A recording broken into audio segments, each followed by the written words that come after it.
Pues muchas gracias, profesor Molina del Pozo. Yo estoy emocionadísimo de estar aquí hoy, de estar aquí con usted, señor profesor, ¿sí? Maestro de maestros, ¿sí?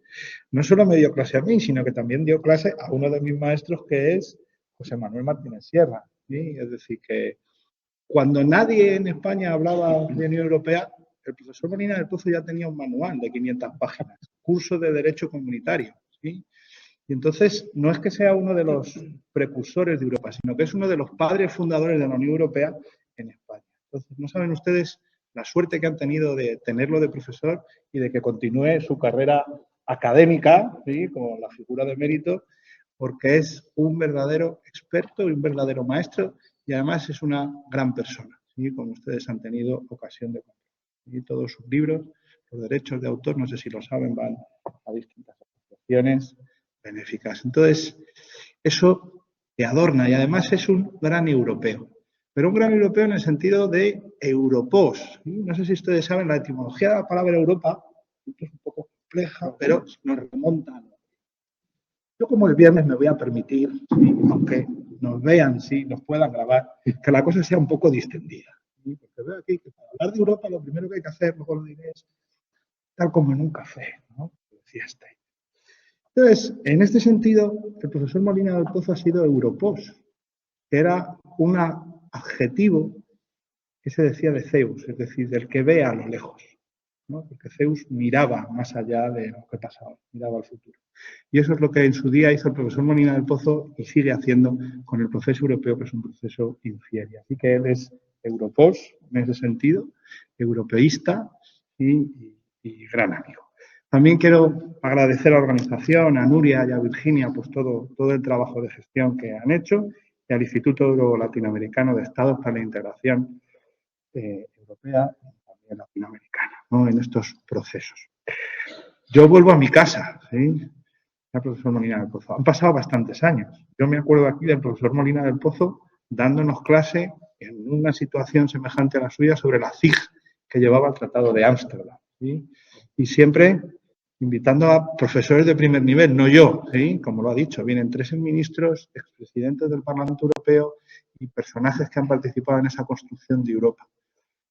En este sentido, el profesor Molina del Pozo y ellos fueron para mí un referente, ¿no? Sobre Europa, sobre el futuro, lo que les decía el profesor Molina, sobre lo que de verdad importa, que hoy, aparte de otras muchas cosas, es Europa. Y vuelvo a mi casa, ¿sí? Como digo, que es esta universidad donde yo empecé también a dar clase, ¿sí? Empecé a dar clase escoltado por el profesor Molina del Pozo por un lado y por los internacionalistas por otro, ¿sí? Y yo me acuerdo que yo me sentía pues como un enano entre gigantes, como hoy. ¿Sí?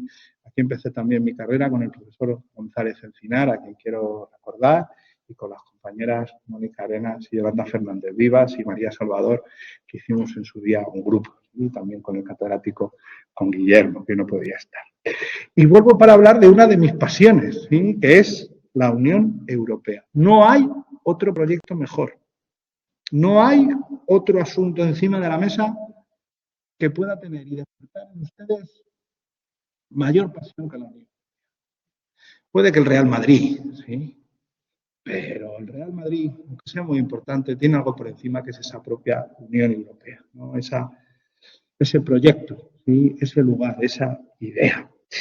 ¿Por qué? Bueno, porque enfrentamos dentro de muy poco unas elecciones. Votamos, ¿sí?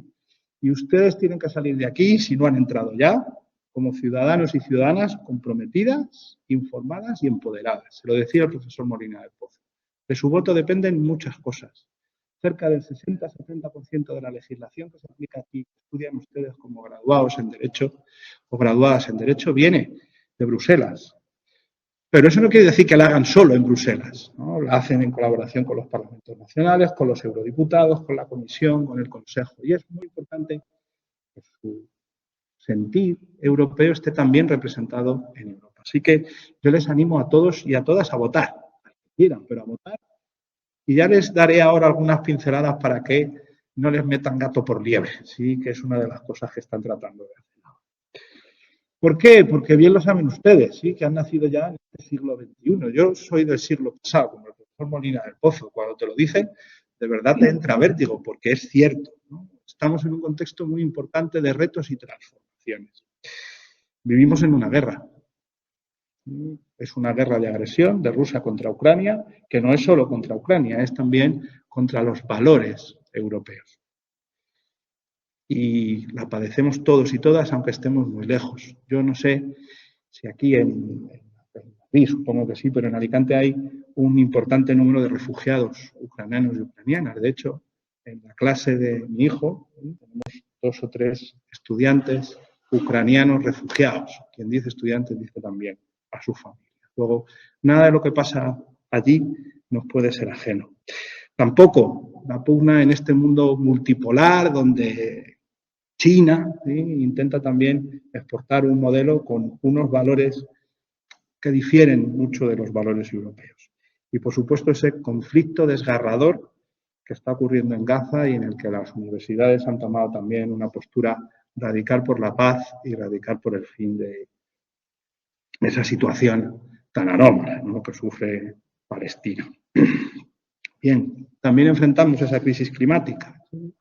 Y hay una cosa que desde un tiempo a esta parte yo vengo constatando, y es que las nuevas generaciones, ustedes fundamentalmente, pero también los que somos más mayores, nos hemos olvidado de una frase de la Declaración Schuman. Ayer la celebrábamos, 9 de mayo, que es: Europa no se hizo y vino la guerra. Y hubo la guerra. Creo que son las palabras de esto. Para nosotros, hasta hace muy poco, la guerra era algo muy lejano. Incluso hoy nos puede parecer muy lejana. El proyecto europeo es un proyecto de paz, es un proyecto de entendimiento y es un proyecto precisamente para superar las guerras y los conflictos nacionales.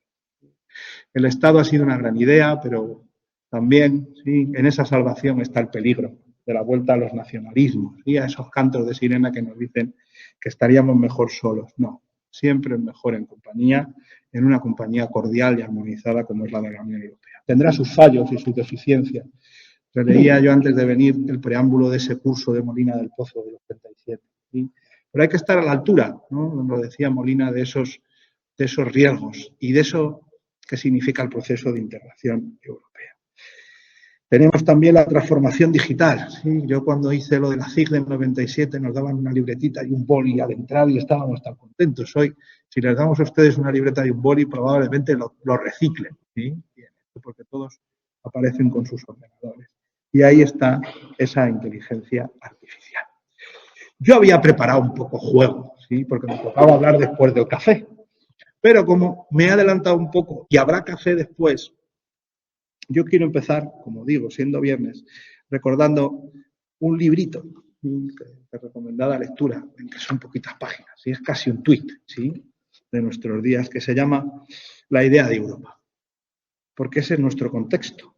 Cuando vamos a votar en Europa, por Europa y para Europa. Profesor Molina, ¿me echa una mano?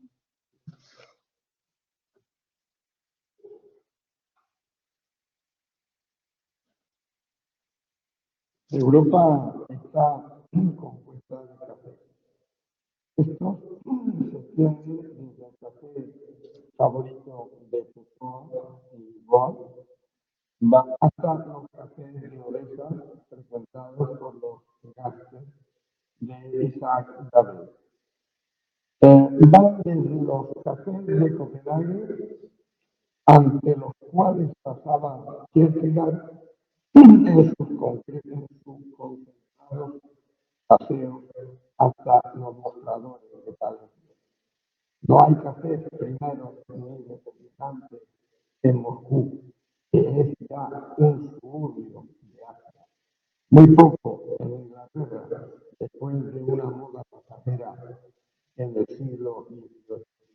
Ninguno en Norteamérica, fuera del puesto avanzado regalo de New Orleans. Si trazamos el mapa de los cafés, tendremos uno de los indicadores esenciales de la idea de Europa. Pues con esta metáfora nos llamaba Steiner la atención sobre lo que nos une como europeos. Y continuaba diciendo que el café es un lugar para la cita y la conspiración, para el debate intelectual y para el cotilleo. Para el Flaner, y para el poeta y el metafísico con su cuaderno. Y está abierto a todos. Sin embargo, es también un club de masonería de reconocimiento político y aristotélico, literario y de presencia programática. Y yo creo que con esta metáfora más o menos nos situamos de qué estamos hablando y para qué estamos hablando. Europa es nuestro café. ¿Y qué ocurre en nuestro café? Bueno, como suele pasar, que hay muchos ruidos de la amenaza. Y a esos ruidos los viene llamando, como ha llamado Hank, igual le suena, el contexto de la infocracia. Lo llama la caverna digital. ¿Qué es la caverna digital? Pues se lo voy a leer también. Hoy vivimos presos en una caverna digital, aunque creamos que estamos en libertad. Nos encontramos encadenados a la pantalla digital. Somos los prisioneros de la caverna platónica, intoxicados por imágenes de narrativas míticas. La caverna digital nos mantiene atrapados en la información. Y ahí la luz de la verdad se apaga por completo. No existe un exterior de la caverna de la información. Existe el ruido de la información que nos difumina los contornos del ser. Pero ojo, la verdad no hace ruido. Este es el contexto en el cual se mueven ustedes y nos movemos nosotros, en el del capitalismo de los datos de Zulo. Hoy en día nuestro modo de producción, donde el capitalismo convive en varias fases de él, una de ellas es esta fase digital, que nos tiene presos todo el rato de ese móvil, que es el nuevo instrumento de dominación, también de libertad, pero por el cual nos engancha. Y en este contexto de ese ruido y de esa caverna digital aparece lo que Harari, no sé si les suena, el autor de Sapiens, que tuvo cierto predicamento, lo que se llama si es posible hackear un cerebro. Es decir, si ese libre albedrío, que es ciertamente un mito, puede ser intervenido, hackeado por terceros. Ese es uno de los principales retos a los cuales tenemos que hacer frente hoy en Europa y muy especialmente de cara a las elecciones que nos vienen. Seguro que ustedes cuando navegan o cuando chatean o cuando usan esos instrumentos digitales, reciben inputs, reciben anuncios que van directamente a exacerbar sus prejuicios, incentivar sus miedos, alentar sus odios o incentivar su codicia. Pues eso nos dice Harari que debe ponernos en atención. ¿Sí?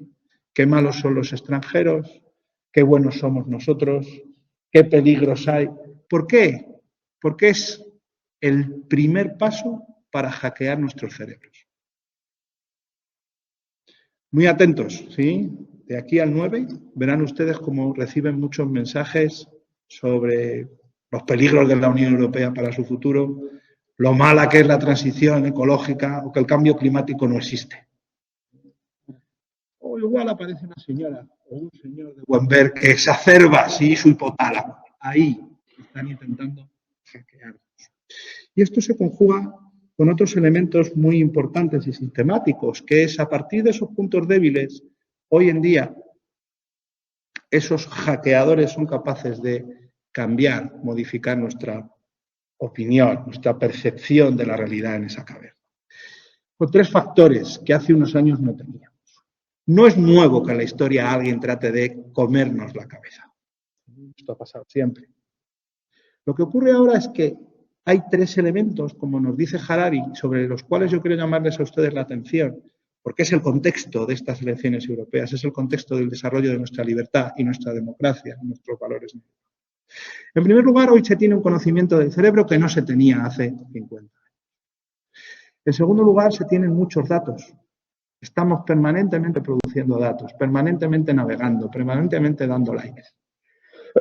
Todo eso, junto con la capacidad de computación, hace que, sumado a ese algoritmo, muchas veces ese Internet nos conozca mejor que nosotros mismos. Y a partir de ese conocimiento informático, algunos están tratando no solo de vendernos cosas, no solo de incentivarnos a determinados consumos, sino también de ponernos ciertas ideas en la cabeza.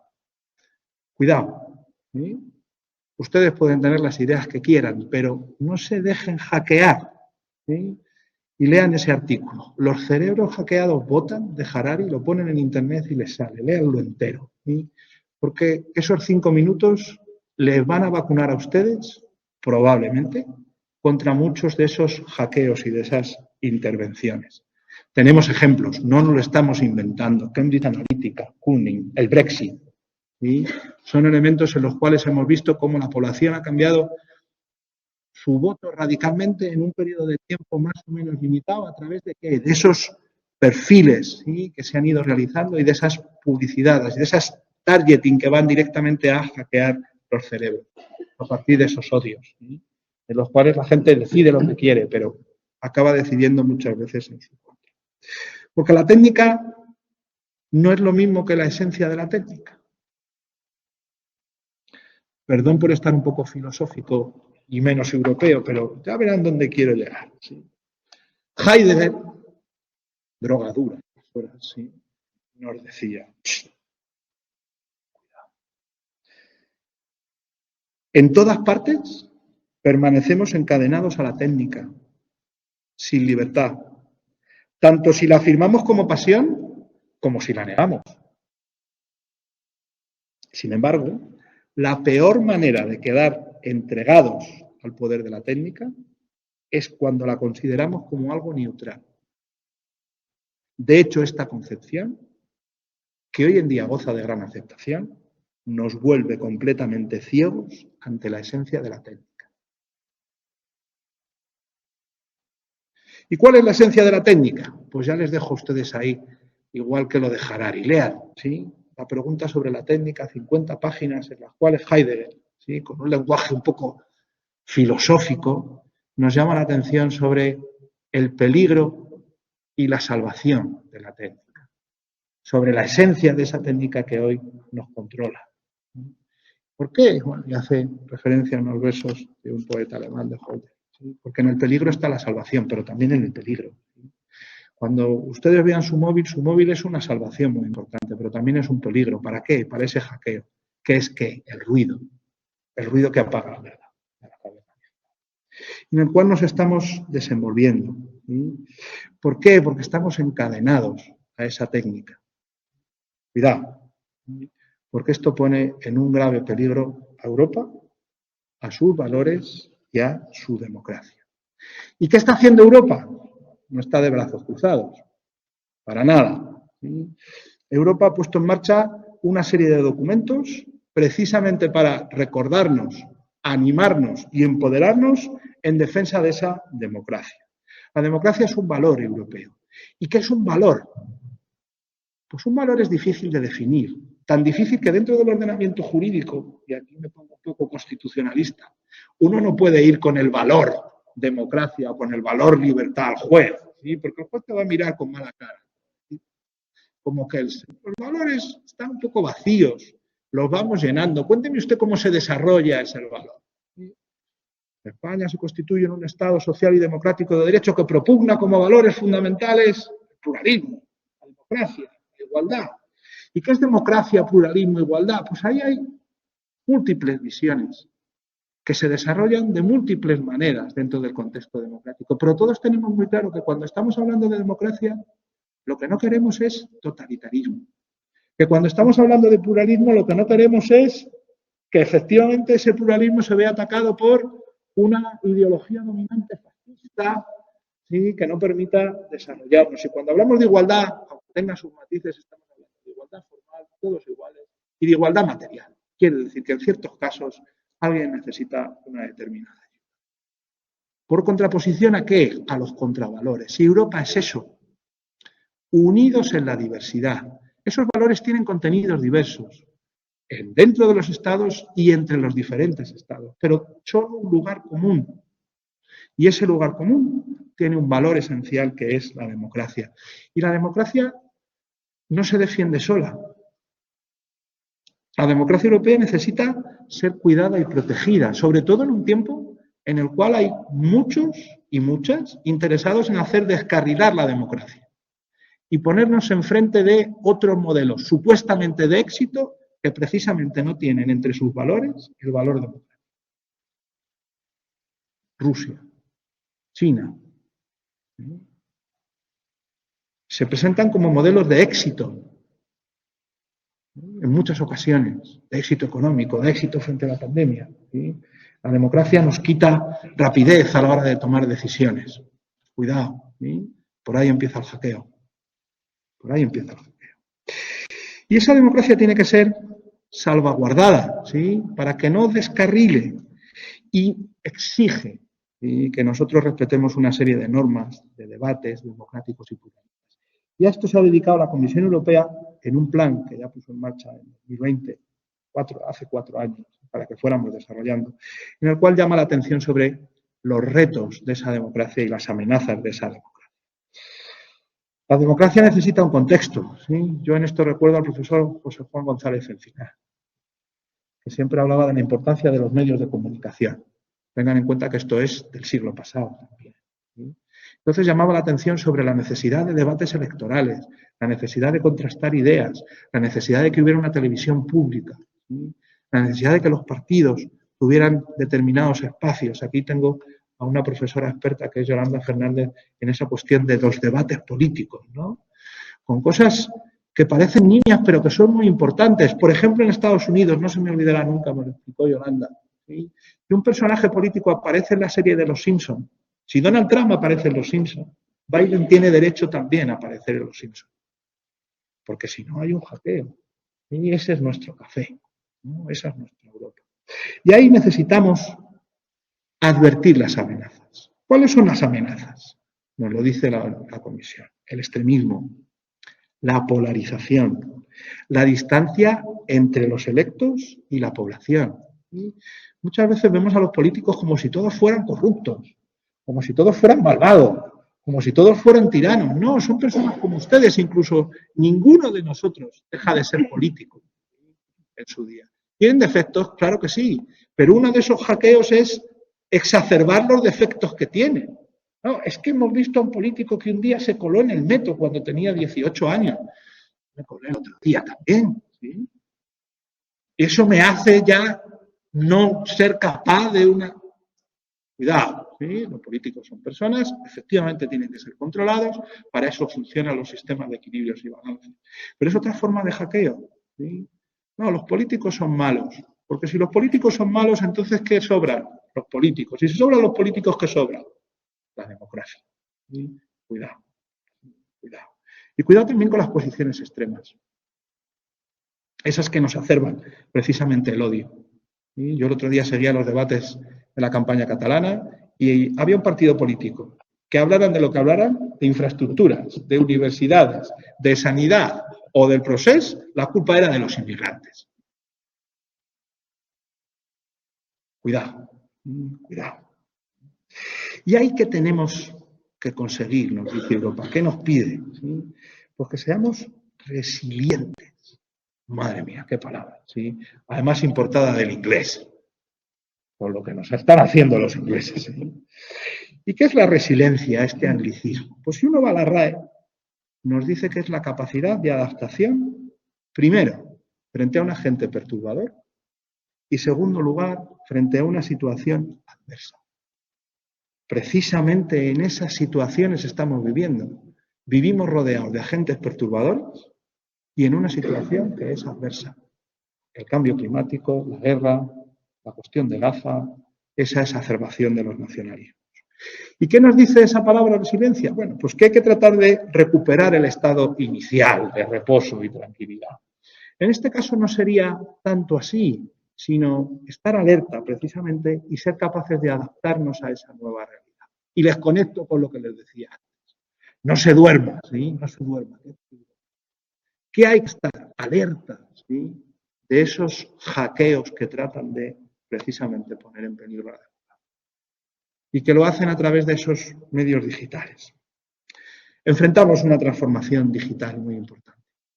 Y esa transformación digital nos dice la Comisión Europea, por distintas fuentes.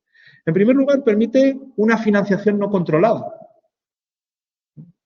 Últimamente, y lo constata también el Parlamento Europeo, a lo que asistimos es a que determinados partidos políticos reciben una financiación muy extraña, que proviene de fuentes muy extrañas, ¿sí? Y que reciben ayudas, ¿sí?, externas, lo que convierte a esos partidos en favorables a determinadas ideas. Tenemos aquí un partido, o incluso en el Parlamento Europeo, el caso de Olor, donde efectivamente el dinero ruso, el FSB, había conseguido doblegar, ¿sí?, la visión política de algunos de los diputados, eurodiputados en este caso.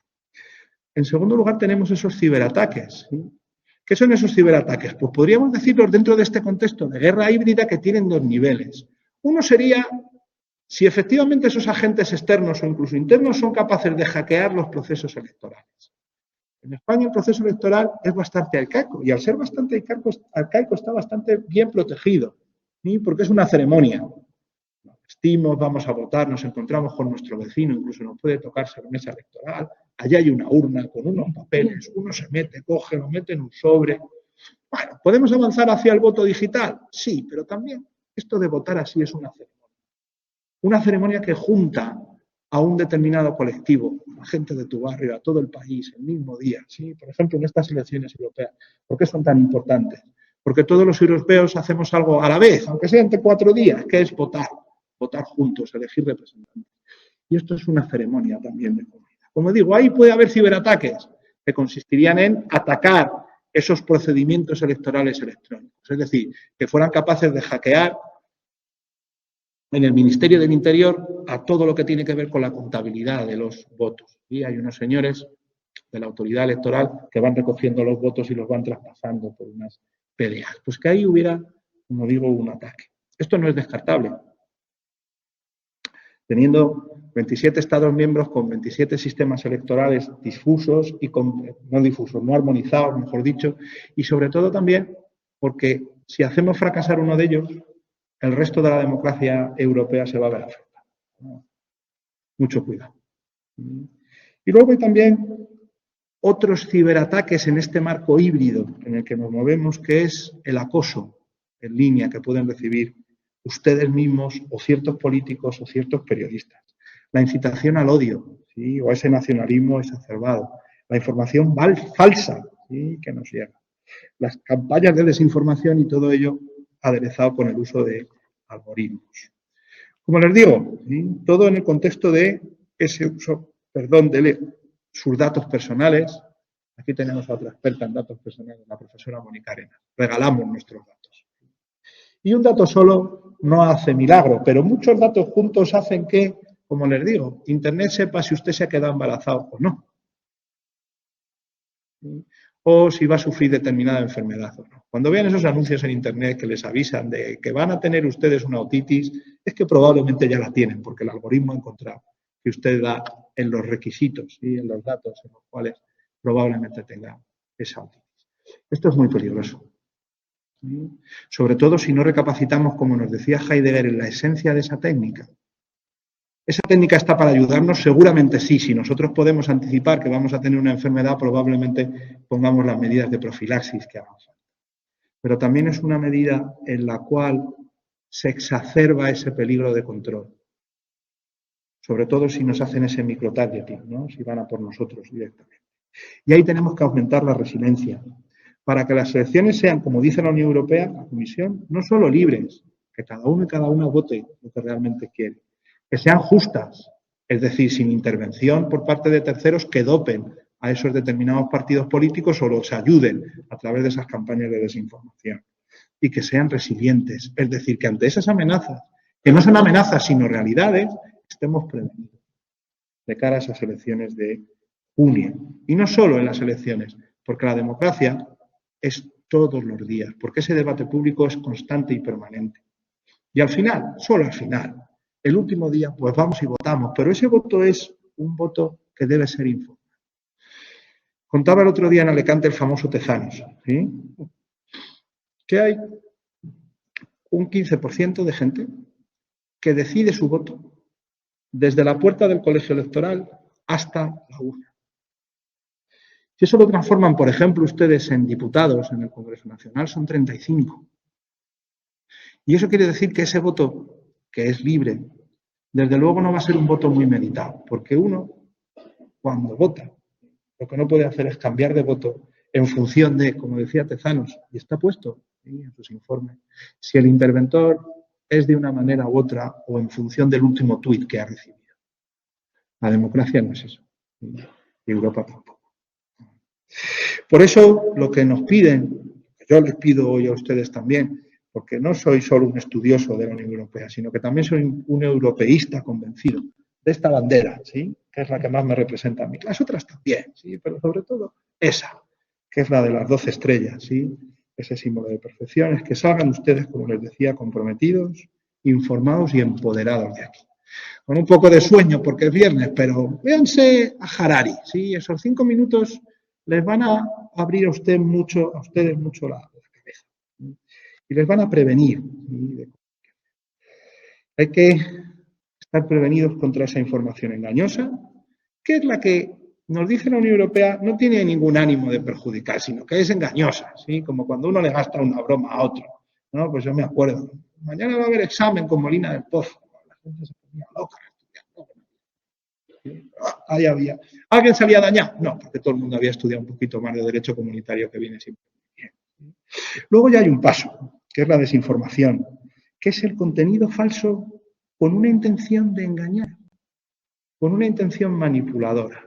¿Sí? Y eso enfrentamos mucho y viene por donde menos lo esperamos y sobre todo alentando, como decía, esas pasiones. ¿Sí? Van directos a ese hipotálamo, nuestros odios, nuestros miedos, nuestras codicias. Por ahí nos entran y por ahí van a intentar entrarnos. ¿Sí? Luego tenemos operaciones de influencia que son a gran escala, es decir, donde en esos mundos híbridos los que pretenden hackearnos el cerebro manejan muchos instrumentos. Una noticia, la portada de un periódico, un WhatsApp que te envían y que von der Leyen es un extraterrestre. ¿Sí? Entonces te hacen sentir partícipe de algo muy especial, que es, ay, nadie se ha dado cuenta de que von der Leyen es una extraterrestre. Entonces empiezan a aparecer elementos, ¿sí? Von der Leyen tiene ojos azules, ¿sí? Es de origen de sangre azul, una cosa. Entonces ya claro, te empiezan a poner prevenido, aquello te engancha, sí, parece como lo de Iker Jiménez, ¿no? Uno va siguiéndote y al final llegan a decirte, no, pero en Rusia no hay Putin. Sí, cuidado. Esas son estas operaciones de influencia. Y después hay operaciones de injerencia directamente. Por desgracia hay periodistas, políticos, académicos que se venden. ¿Que se venden? ¿Que se venden a qué? Pues al dinero. ¿Sí? Precisamente en el Parlamento Europeo ha habido una operación para desenmascarar a cuántos habían sido comprados por dinero marroquí, por dinero ruso o por dinero chino. ¿Esto ha existido? Sí, siempre ha existido corrupción, ¿no? Lo que vemos es que hay mecanismos y que hay ciertas posturas que son legítimas dentro del funcionamiento democrático, pero que tienen un cierto tufillo a los contravalores. Es decir, que no defienden la idea de la democracia, que no defienden la idea de la igualdad, que no defienden la idea de la libertad, que no defienden ese proceso tan bonito que es la Unión Europea, que precisamente nos garantiza, ¿sí? Que viene un poco a coordinar, a normar todo esto, con las deficiencias que tiene la Unión Europea. Voy terminando porque yo creo que ya llega la hora, ¿sí? De final. ¿Hace algo la Unión Europea? Sí. Sí hace. Igual en esto debiéramos ser más propagandistas. Debiéramos ponerlo más encima de la mesa. Les voy a dar 3. El Parlamento Europeo, en los últimos meses, en los últimos años, nos ha ido dando distintas resoluciones en las cuales pone encima de la mesa la injerencia rusa, la injerencia china y la injerencia, ¿sí?, de actores internos que precisamente atacan esos valores de la Unión Europea. Y nos lo cuentan en esos informes. Oiga, estos no son unos informes que aparecen en un sitio secreto, que solo sé yo y tú, por eso que te he mandado, y lee ahora esta información sobre von der Leyen y su marido. No, no, son de la casa de todos, que es el Parlamento Europeo. Y en ese Parlamento Europeo no están representados solo unos, sino todos. Y cuando adoptan la declaración, esa declaración lo hacen por una mayoría bastante amplia. Y eso es muy significativo porque significa que haya habido un debate, una contraposición de ideas y sobre todo han contrastado lo que es cierto, la verdad que no hace ruido, el ruido. Y para poner en negro sobre blanco el Parlamento Europeo que esa diputada se ha vendido al dinero ruso hay que tener unas pruebas muy contundentes. Ojo, esto no es una caza de brujas como en Estados Unidos a ver quién es menos comunista o más comunista. Porque la Unión Europea también se preocupa de garantizar todos nuestros derechos fundamentales. Pero ojo, ¿sí? Los derechos fundamentales tienen unos límites intrínsecos y extrínsecos. Los extrínsecos los conocemos todos, que son los que nos da el ordenamiento jurídico, pero los intrínsecos, que son muy importantes, es ejercer los derechos con buena fe y para la naturaleza del propio derecho. La libertad de expresión en el marco democrático no puede servir para intentar hackear los cerebros y ir contra la libertad de expresión de otros, porque eso no es usar legítimamente los derechos, sino usar de ellos. Y no está amparado, ¿sí?, por el contenido esencial de esos derechos. Ojo, en esto también hay que ser muy precavidos. ¿Por qué? Porque hay una pendiente resbaladiza que también nos puede llevar al totalitarismo, es decir, prohibir ideas, no. Las ideas se debaten y las posturas al final se acuerdan después de un debate largo y prolongado, ¿sí? Tengan ustedes precaución con aquellos que les den soluciones rápidas a problemas complejos, porque no las hay. Les mienten. ¿Sí? No hay soluciones rápidas a problemas complejos. No las hay. Y entonces ahí también hay un tufillo de hackeo. No solo el Parlamento Europeo ha puesto encima de la mesa acciones, también el Consejo, ¿sí? Por ejemplo, cuando prohibió las emisiones de Rusia TV, ¿sí?, una cadena que se dedicaba fundamentalmente a intoxicar. Y esto tuvo su debate en el ámbito del derecho constitucional. ¿Por qué? Porque estamos prohibiendo a un medio de comunicación emitir una determinada información. Pero ojo, nuestra Constitución lo dice claramente, la información, el derecho a difundir información exige que la información sea veraz, es decir, que sea contrastada. A mi juicio quizás fuimos un poco lejos, ¿sí?, pero el Tribunal de Justicia de la Unión Europea ha validado esta decisión en una sentencia de marzo del 2022, donde precisamente analiza si esos derechos a la libertad de expresión, a la libertad de información y a la libertad de comunicación amparan que podamos difundir bulos para intentar hackear los cerebros. Y por último, hace muy poquito, el día 30 de abril, al amparo de esa nueva ley de servicios digitales, ha puesto en marcha la Comisión un procedimiento contra Meta, contra Facebook y contra Instagram. ¿Por qué? Porque esas plataformas que precisamente hacen dinero con ese capitalismo de los datos, Meta factura al año cerca de 124.000 millones. Para que se hagan una idea, la Universidad de Alicante para funcionar necesita 400 millones de euros al año. Y la Universidad de Extremadura necesitaba 200 millones de euros al año. Y el rescate financiero para la economía nacional fue de unos 50.000 millones. Luego, Meta es un suprapoder económico, eso que llama Ferrajoli los poderes salvajes, ¿sí? Pues estos señores, a costa de tenernos todo el día poniendo likes y me gusta y el Instagram y demás, sacan de ustedes 124.000 millones al año. Y lo que le está diciendo la Comisión Europea es, con 124.000 millones al año, lo menos que podíais hacer es ser vigilantes de que en vuestra plataforma no se difundan contenidos falsos. Y la Comisión Europea le ha puesto encima de la mesa a estos señores. Eso no lo podría hacer ninguna autoridad nacional, pero Europa sí, porque somos 500 millones de personas. Le ha puesto encima de la mesa a la Comisión Europea, a la señora von der Leyen, la posibilidad de una sanción, ya os digo, del 10%, hasta del 10% de su facturación, 10.000 millones. Europa está haciendo cosas, precisamente para garantizar esa realización democrática. ¿Qué tiene el epítome en la celebración de ese acto conjunto que es votar el 9 de mayo? Y termino con unas palabras del profesor Molina del Pozo, ¿sí?, de su libro. Europeos, de su manual, en el que yo estudié en su día, en el prólogo. Europeos y europeas, hay que estar a la altura. Pues estemos todos a la altura el próximo 9 de junio. Muchas gracias por su atención y, como digo, ¿sí?, no se dejen hackear ni por esto que yo les estoy contando. Gracias.